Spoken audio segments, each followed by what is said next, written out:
So, yeah, my name's Charlie. I come from a bit of a different background. I didn't actually start in game dev. I did a physics degree and ended up in game dev through a weird channel. Did some model thing and, projects. So yeah, AI's always been my passion.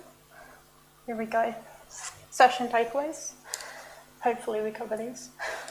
So one of the things we're going to aim to do is communicate the design effectively, and this is mostly aimed for narrative design for the implementers, be they engineers or tech designers, to communicate their ideas across.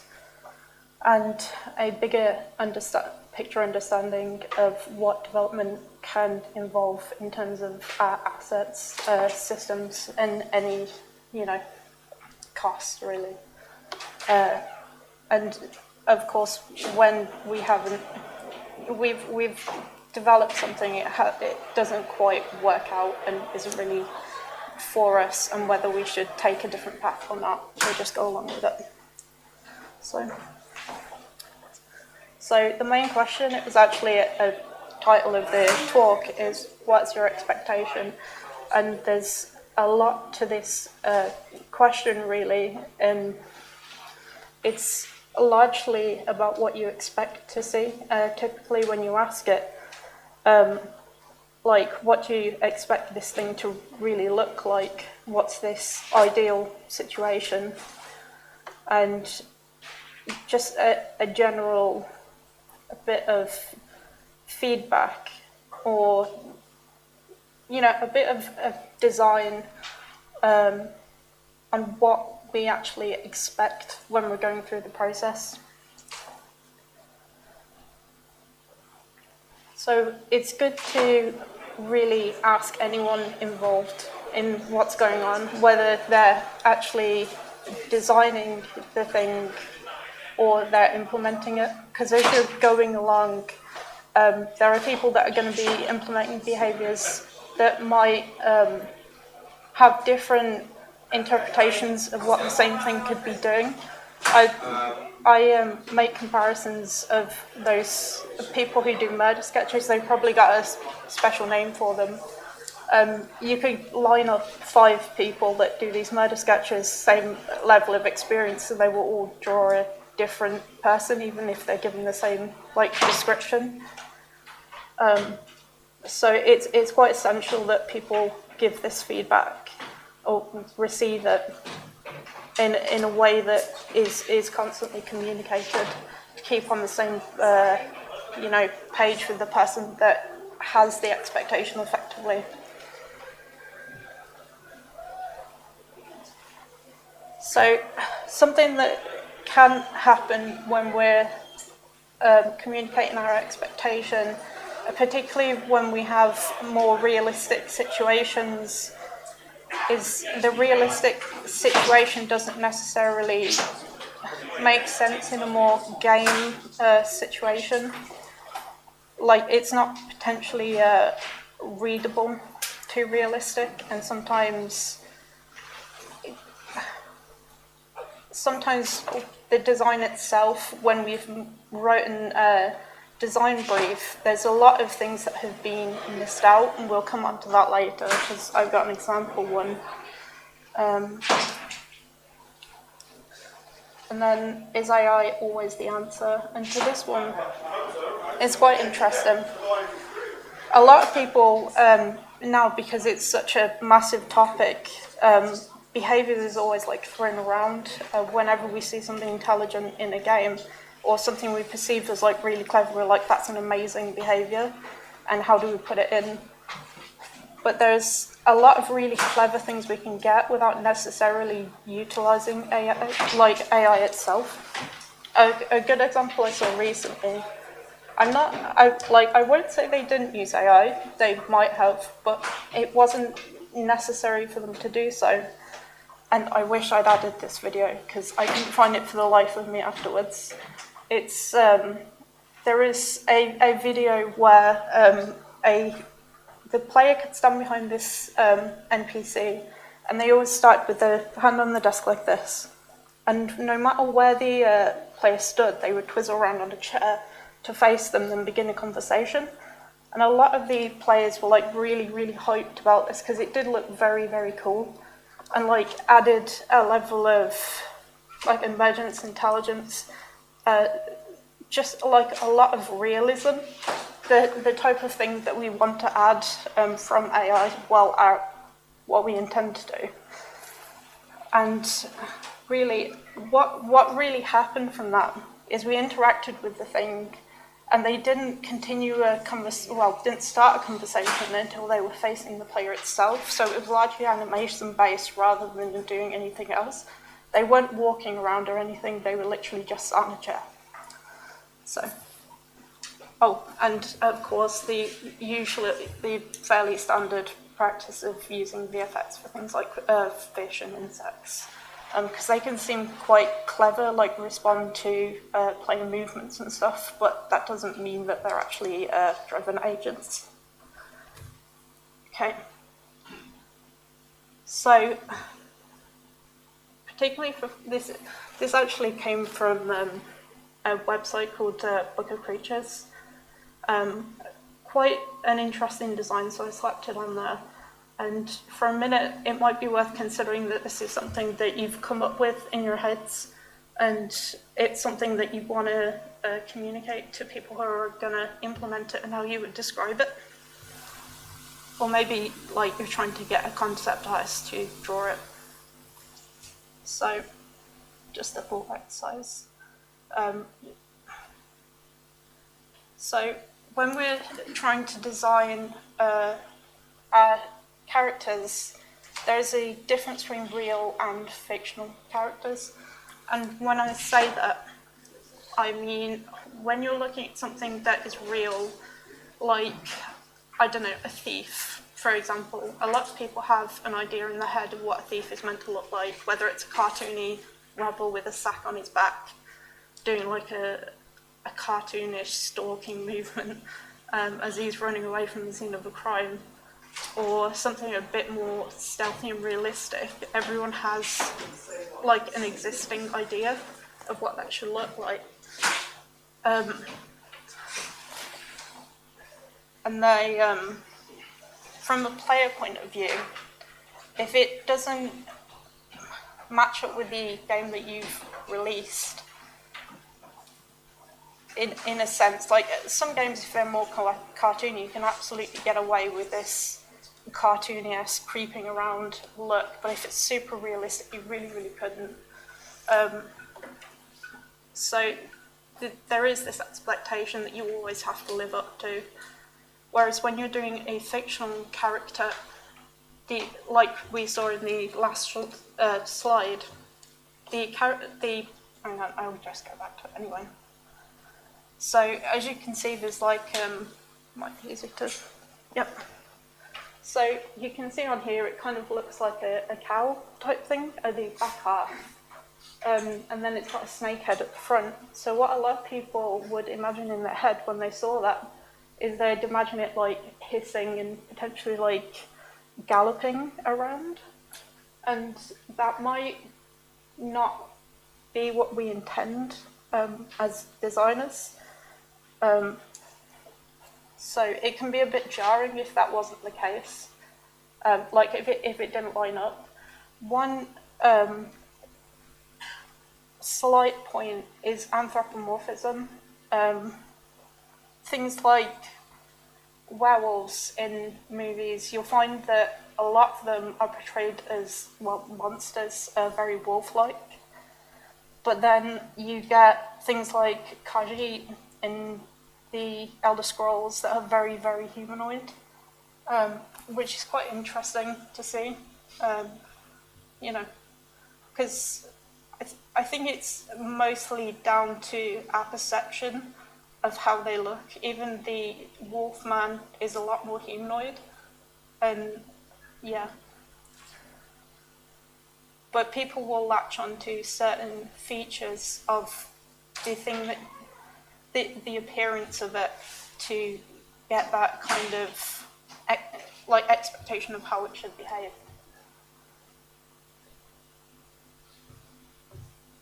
So a few points on design, mostly for when we're communicating to implementers, is being concise.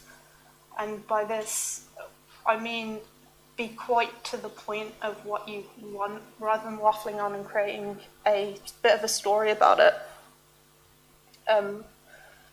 Just say, this is the exact type of thing that I'm after.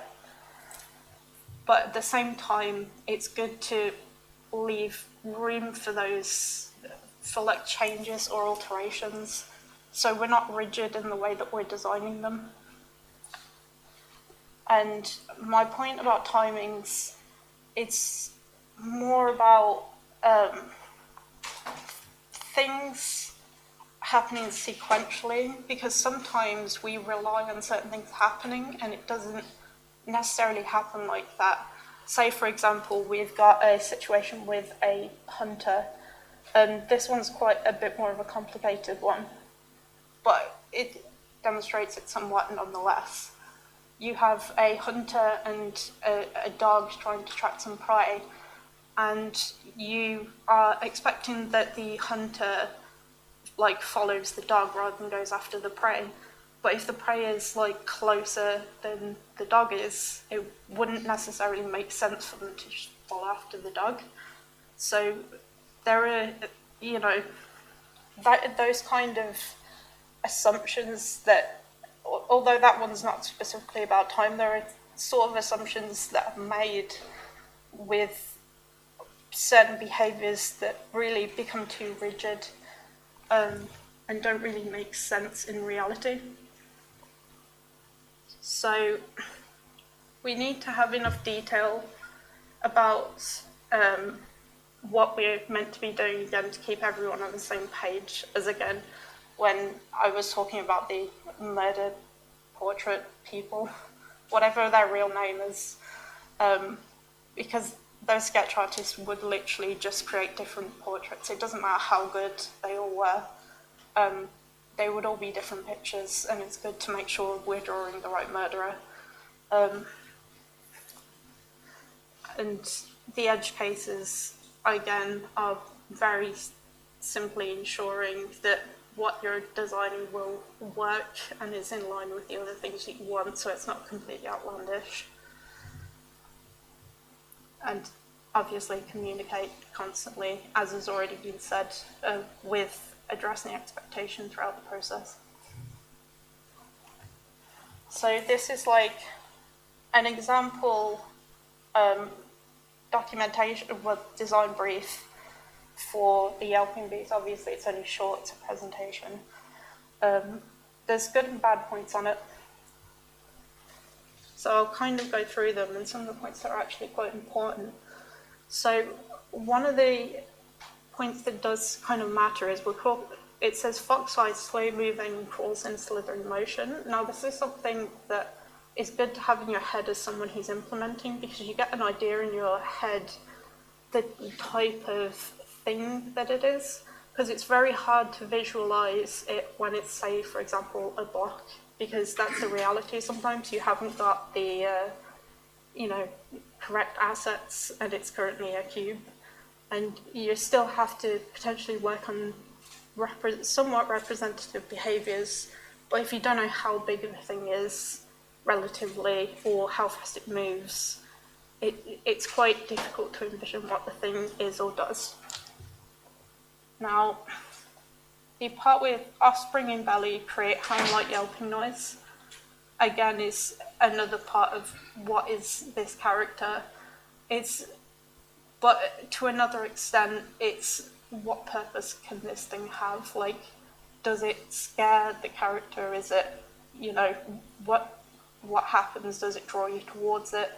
And that there are kind of lines in there that give away what type of things we want to do. Hunted by knights, maybe they're a faction, and can give birth during combat. Now the last line is actually one of the most important, and the reason for that is it says what is different about these things, and it also it kind of gives an argument as to whether or not it could be done, because of the I'm going to use technical debt just as a good phrase for it, because there's a few problems with doing such a thing.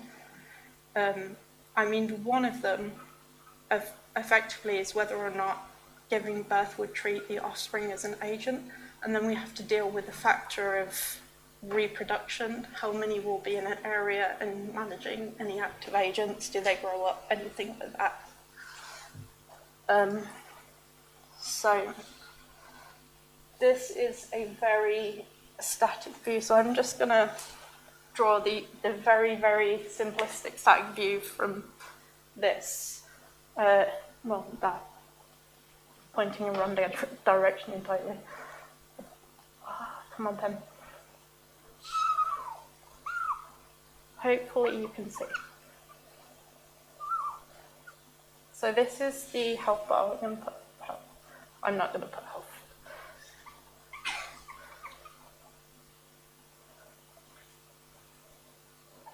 Okay, we can't see that. This line here, and again, this is a very static view based on what it says in this document here. This is a 50% health bar, well, 50% of the health bar, and that's when it gives birth. Up here, it will flee, because there's no reason to fight, and then below here, we will enter combat, which is cool. Very simple. However, there are other factors like health regen and the pregnancy thing. Is this thing only considered pregnant once? What if a hunter gets to it in the middle of nowhere, it gives birth, and then you randomly see it attack you for no reason? Does its model look differently if it's given birth to represent that? There's a lot of different factors that go into it, even if it sounds simple on paper.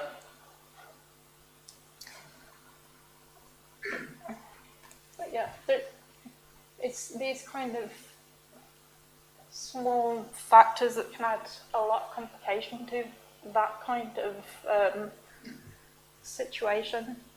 I mean, don't get me wrong, it's interesting. But yeah. We'll somewhat come on to some of that topic later, anyway. So, now we're moving on to the big picture. It's a slightly more technical section, but it's obviously this isn't a technical talk, so it's not a massive overview. I'm hoping this video plays. So this is actually before I say it, it's a very, very cool video, and what this shows is effectively two dinosaurs interacting from Jurassic World Evolution 2. I don't know if anyone's watched the movie Jurassic World, but there's a scene in the film where Owen Grady and his crew turn up on some motorbikes, and they've been hunting the Indoraptor, Indominus Rex, not Indoraptor, with the Velociraptor pack, and just as they arrive, he's like, what is it made of? And the Indominus Rex kind of chitters at them and sets the Velociraptors on them.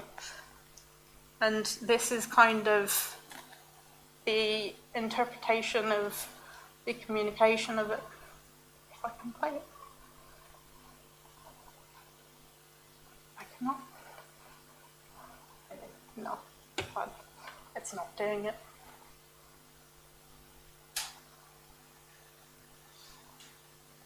Okay, never mind. Does not apply. So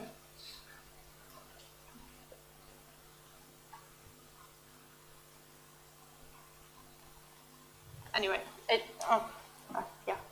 So it's effectively, I'll just have to audio describe. Is it what happens is this dinosaur Blue. The Indoraptor comes Indominus Rex, stop saying Indoraptor, comes close to the Velociraptor, and they kind of do like a chatting animation, and then they turn their heads to the side and head in the same direction that they turn their heads to. And it's very cool, because what it would effectively look like without those animations, which is kind of the point of this slide, and is a very big point in prototyping.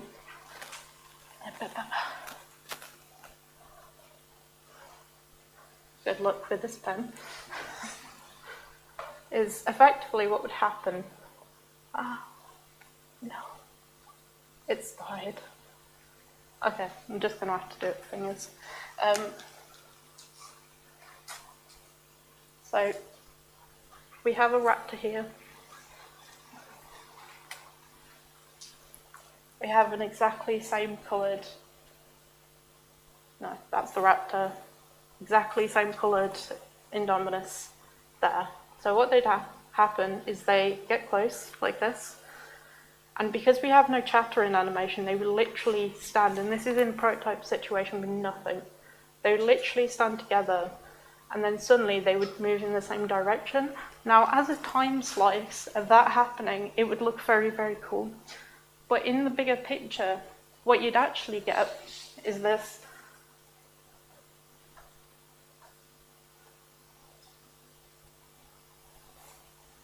Because they have, obviously, a patrolling movement around, so it would look like quite random movement before they come together. It would be very hard to read. So an issue with AI development is having the actual assets to back it up, because it's quite difficult to represent what they're actually doing. You could make the coolest behaviours and it would still be very, very difficult to actually demonstrate what they were doing. But it's very costly to do that for everything sometimes. So the environment one, this one's quite a big topic, because when we're designing our levels or our worlds, we have to take a lot of different things into consideration. The trusty pen is going to die for me on this one as well. But there are small factors like any slopes. We can end up with nav islands like quite easily. Whether we're in an open world, for an example. Oh, I forgot to even mention this. This picture is actually from Skyrim's creation engine. You can see these idle markers here, and that's how they actually handle the sitting stuff. But yeah, just off the marks. It's mostly a point that some games use this kind of markup, whether it's for playing any animations or to have some kind of general environmental awareness for our navigation. I'm going to see if I can actually draw this. If not, the trusty tissue will come into advantage. You know what? Okay. We have a hill. We have a hill. We have an agent. Now, the rest of this is very, very flat. And we have this point at the top that we want to reach. All of the nav mesh under here is pretty dead. We're going to, up to here, I mean, pretty dead. We don't really care about it.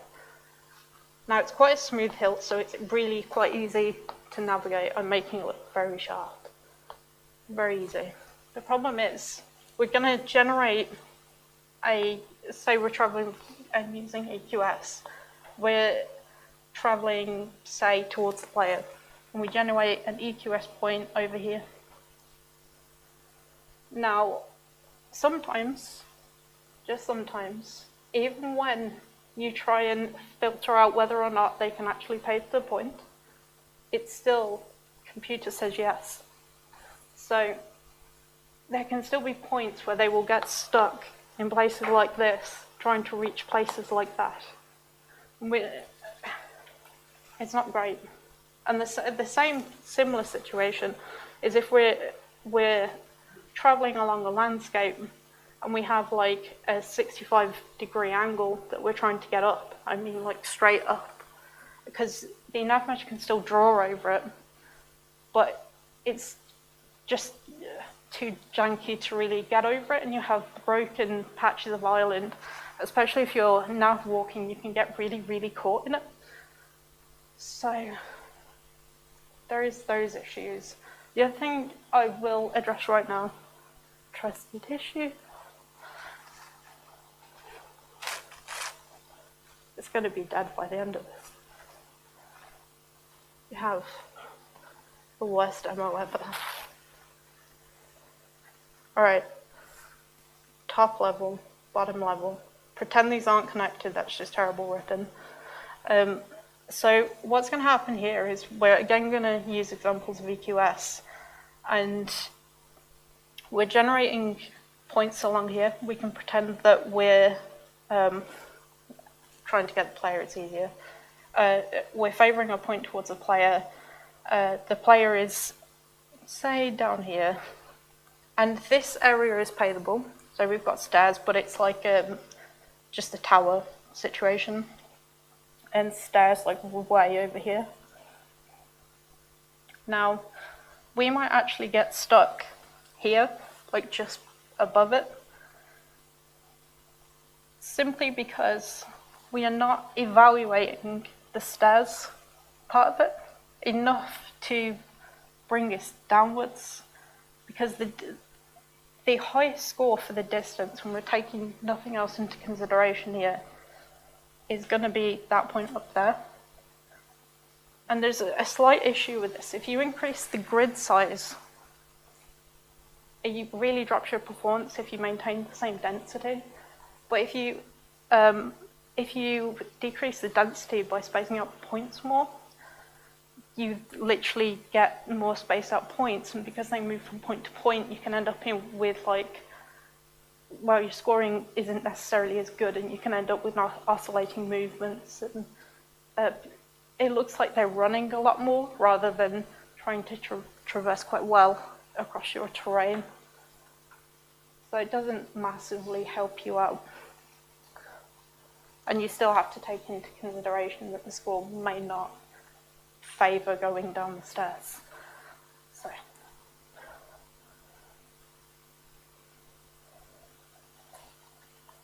So complexity is very much largely how much do we need. Well, yeah, how much do we need in this? One of the things that isn't necessarily considered in design briefs is what should we do if none of these conditions are met, because we're usually considering what actions something should perform under certain conditions, rather than what they should be doing if none of those conditions are met, a fallback. And sometimes considering what the fallback should be is a little bit difficult to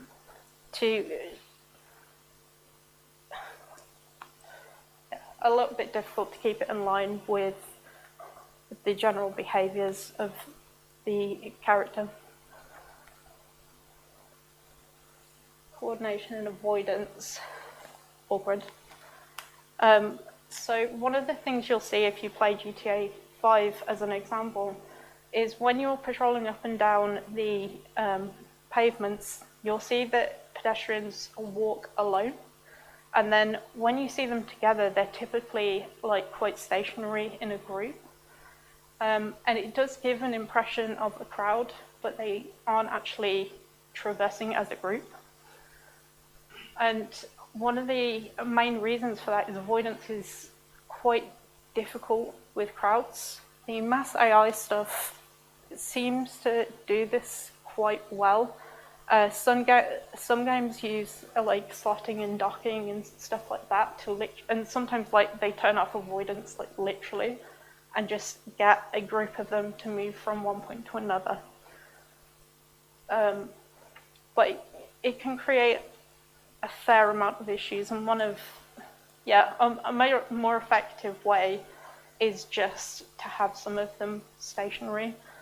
I mean, not really a crowd, but in Horizon Forbidden West, if you've ever gone into like a populated area, even though the NPCs are doing exactly the same thing, if you watch them for a period of time, it feels very populated, even though there's not many of them. Like the inns themselves, because there's a lot of movement, even though none of them are really moving together. And yeah, general coordination is a pain, and the thing I addressed a little bit earlier is a very soft form of coordination, and it's not managed, but it's the reliance on one thing happening when I refer to the hunter situation. And a lot of the times that can fail. So when it really comes down to coordination, we need to consider making agents aware of the actions of another in some way, whether it's like tokening or some form of management, or ticketing if it's usually, well, ticketing is usually used in reference to like more environmental things like smart objects, to like reserve a role or spot for the agent to use the thing.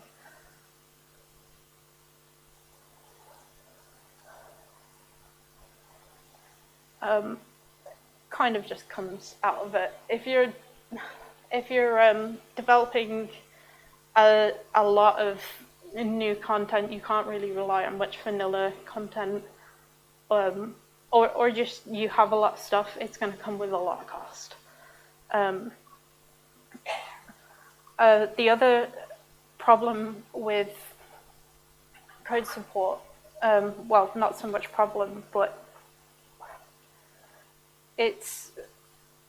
you might find during development that the systems you're using aren't necessarily suited for what you're doing. Say, for example, you're using quite a rigid system like the behavior tree on like a really sim-style game, which might be better using like a utility-driven system, which is very maths-based. And looking into how much work that might take to implement correctly could take, and fully implement, or at least integrate with the stuff you've already got, could take a lot of work. And also, even small things like improving flow control of the systems you've got. I mean, the behavior tree itself doesn't have great flow control. And when you're handling the stuff externally, you're kind of making assumptions that the thing has succeeded when you carry on to the next branch. So when I referred earlier to the part about the giving birth, this sort of rolls into it. An example with The Sims, because you can 50 baby challenge, I believe. So when we are in a large open world or there's reproduction going on, we need a way to manage how many agents are active, or like what is persisting in that world. And it's very much a case of what do we care about and what will we notice if it's not there. Like, say for example, we have some mole creature, and what we benefit is it like generates resources by digging holes, or even a beaver makes dams. Now, we don't need to see the beavers making dams or the moles making holes when we're like in halfway across the world. We might assume that they've done it if we come back and see like evidence that they have actually done it. They don't need to actually exist. So but with the same thing kind of exists with The Sims. There's a lot of things that attract on a played Sims, like our needs, our friendships, and these likely aren't as tracked or tracked at all for the Sims that we never play, because they're things that we will quite frankly not really see. But if you invite a Sim that you've never played over to an environment where you are like playing with them, like to a party at your house, you will see those needs decrease, like they will need to go to the toilet. But if you're never seeing them, you're never in their house or anything like that, I wouldn't expect them to be active and needing to go to the loo and us needing to manage them. Yes. So I think I've gone a bit over the time. Yeah. Old email, Charlie. But yes, any questions? Sorry, I may have waffled a bit. Okay.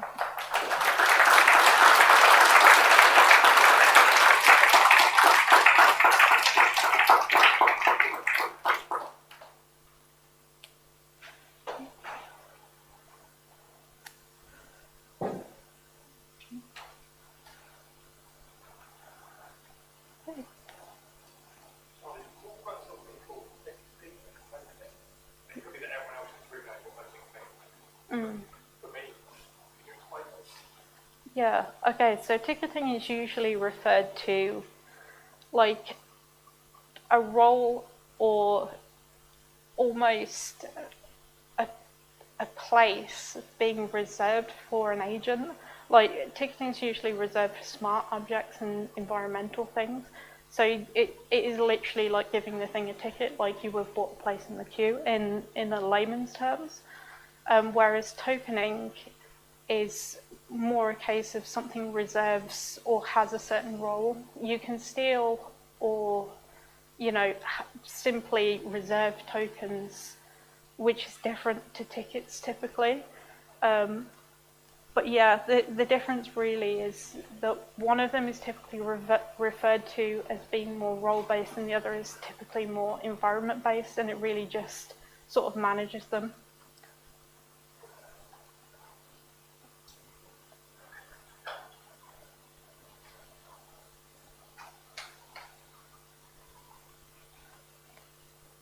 So I'll go then.